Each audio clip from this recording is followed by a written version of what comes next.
Hello बच्चों। तो हम लौटे हैं अपनी एक नई यूनिट के साथ, मैकेनिकल प्रॉपर्टीज ऑफ फ्लूइड। इस चैप्टर में हम फ्लूइड से रिलेटेड बहुत सारे कंसेप्ट्स के बारे में पढ़ेंगे। इस चैप्टर के हमारे लर्निंग ऑब्जेक्टिव हैं pressure inside a fluid, buoyancy and Archimedes principle, equation of continuity and Bernoulli's equation, viscosity of liquid and surface tension in liquids. यानी कि बहुत कुछ नए कंसेप्ट हैं जो हम फ्लूइड्स के बारे में सीखेंगे। तो चलिए शुरुआत करते हैं अपने पहले टॉपिक से, जिसका नाम है प्रेशर इनसाइड अ फ्लूइड। इस टॉपिक के हमारे लर्निंग ऑब्जेक्टिव कुछ इस प्रकार हैं। हम पढ़ेंगे फ्लूइड और फ्लूइड प्रेशर के बारे में, Pascal's law and hydraulic machines के बारे में, variation of pressure with depth in fluid and atmospheric pressure and gauge pressure के बारे में। तो बच्चों, हमारा पहला concept video introduction of fluid and fluid pressure पे आधारित है। फ्लूइड। तो बच्चों, जब भी आप यह टर्म सुनते हैं तो आपके दिमाग में सबसे पहला थॉट क्या आता है? बच्चों, मेरे दिमाग में तो सबसे पहला विचार ये आता है कि anything which has the ability to flow और it flows should be known as fluid. यानी कोई भी वस्तु, कोई भी चीज अगर वो फ्लो कर सकती है, अगर वो बह सकती है, तो हमें उसे फ्लूइड कहना चाहिए। तो बच्चों, अगर हम अपने आसपास देखें तो liquids and gases, these are the two types of substances which are able to flow. जैसा कि आप देख सकते हैं आपकी स्क्रीन पर, पानी भी बहता है और गैसेस भी फ्लो करती हैं। तो together they are known as fluid.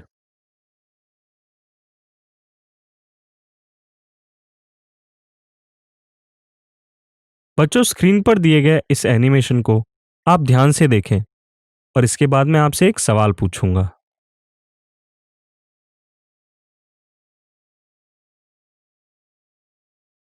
यहाँ पर एक हथौड़े से इस कील को इस वॉल पे इंसर्ट किया जा रहा है, ठोका जा रहा है। अब हमने क्या किया बच्चों? कील पलट दी, तो मामला अलग हो जाएगा। देखते हैं कि इस केस में कील अंदर जाती है या नहीं। बच्चों, कई बार प्रयास करने के बावजूद कील अंदर नहीं जाती है। इसका कारण है प्रेशर। अगर हम फर्स्ट पार्ट में देखें तो फर्स्ट पार्ट में कील की नोक दीवार पे ज्यादा प्रेशर लगाती है क्योंकि उसका एरिया कम है, जबकि दूसरे केस में उसका एरिया ऑफ कांटेक्ट ज्यादा है। इस वजह से कील के द्वारा दीवार पर लगाए जाने वाला प्रेशर काफी कम है और इसी वजह से कील दीवार में अंदर नहीं घुस पाती। तो बच्चों, प्रेशर है क्या? वैसे तो आपने 8, 9, 10th क्लास में काफ़ी ज़्यादा प्रेशर के बारे में पढ़ा हुआ है, तो क्यों ना एक बार फिर से दोहरा लिया जाए। It is defined as normal force acting per unit area. यानी कि जब भी हम प्रेशर मेजर करते हैं, हमें ध्यान में ये रखना बहुत ज़रूरी है कि वह किस फोर्स के द्वारा लगाया गया है और वह फोर्स आपके सरफेस पे किस तरह से एक्ट कर रहा है, किस दिशा में लग रहा है।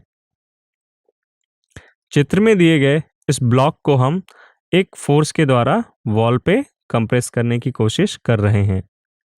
रेड कलर के सर्कल से वह सरफेस एरिया दिखाया गया है बच्चों जिस पे फोर्स लगने वाला है।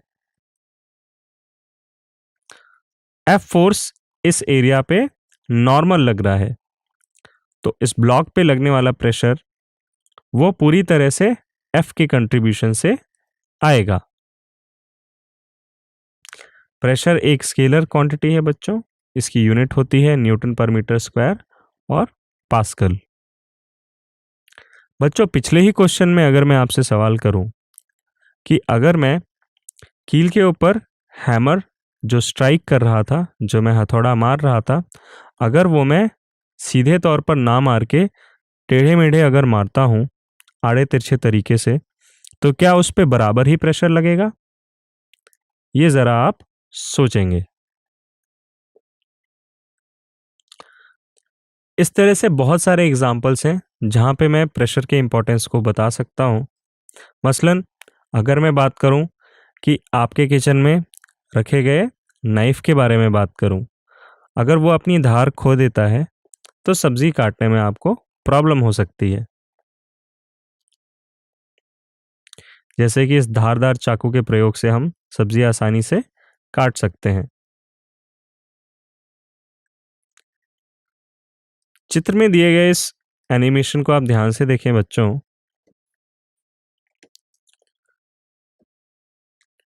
ये स्लीपर्स क्या होते हैं? अक्सर आपने ट्रेन में सवारी करी होगी, ट्रेन में सफ़र किया होगा। ट्रेन जो है नॉर्मल ट्रैक्स पे नहीं चलती, इनके लिए स्पेशल ट्रैक्स बिछाए जाते हैं, जिन पे आपकी ट्रेन मूव करती है। अब सोचिए ज़रा, इतनी भारी भरकम ट्रेन अगर नॉर्मल ट्रैक्स पे चलेगी, तो एक प्रश्न तो ज़रूर आपके दिमाग में आना चाहिए कि इन ट्रैक्स के ऊपर प्रेशर बहुत ज़्यादा लगता है। उस प्रेशर को अगर हमें डिस्ट्रीब्यूट करना है, तो हमें उसके बेस में ज़्यादा एरिया वाला सपोर्ट सिस्टम लगाना पड़ेगा।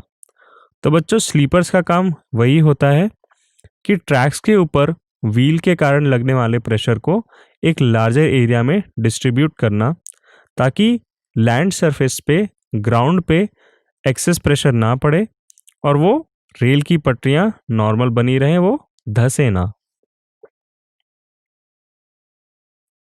रेलवे ट्रैक्स के अंदर लगाए गए स्लीपर्स का यही काम होता है। तो बच्चों, प्रेशर के बारे में बेसिक्स कंसेप्ट्स सीखने के बाद हम कंसेप्ट टेस्ट की ओर बढ़ते हैं।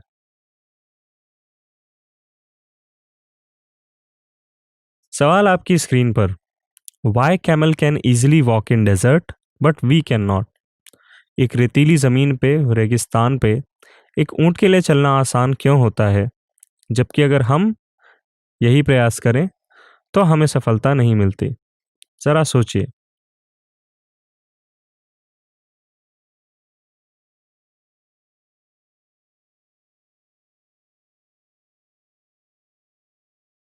तो बच्चों, अगर हम अपने पैरों की बनावट देखें और ऊंटों के पैरों की बनावट देखें, तो दोनों में बहुत फ़र्क होता है। अल्टीमेटली पैरों का काम क्या है बच्चों? हमारे बॉडी वेट को सपोर्ट करना। अब हमारा बॉडी वेट अगर हमारे छोटे से एरिया पे फोकस कर दिया जाए, तो हमारे पैरों द्वारा ग्राउंड पे लगाया गया प्रेशर काफ़ी ज़्यादा होगा। बट अगर हम कैमल की बात करें, तो a camel which is much heavier than us can easily walk on sand, because camel has broad feet. उसके पैर चौड़े होते हैं। अगर हम उनके पंजों की बात करें, तो वो पैडेड होते हैं और वो काफ़ी चौड़े होते हैं। तो इवन दो उनका बॉडी वेट ज़्यादा होता है, वो एक ज़्यादा कॉन्टैक्ट एरिया में डिस्ट्रीब्यूट हो जाता है। इस वजह से ग्राउंड में पड़ने वाला प्रेशर कम होता है। The weight of camel is spread over the large area covered by its feet. Thus, the pressure exerted by its body on the sand is less. Density. It is defined as mass per unit volume. बच्चों, density का मतलब घनत्व होता है, यानी कि किसी space पे एक पर्टिकुलर वॉल्यूम में हम कितना ज़्यादा मास मटेरियल इंसर्ट कर दें, कितना ज़्यादा मास हम उसमें भर दें। ये फीचर किसी भी सब्सटेंस का उसकी डेंसिटी से डिफाइन होता है। जैसे जब आप स्कूल जाते हैं, अपने स्कूल बैग में आप ढेर सारी किताबें भर लेते हैं।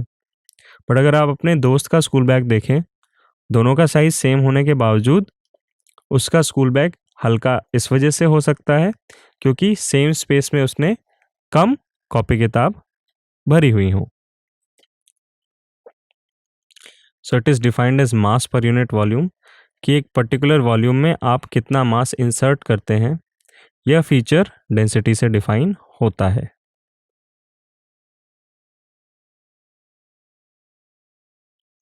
यह एक स्केलर क्वांटिटी है बच्चों, इसकी यूनिट होती है केजी पर मीटर क्यूबिक।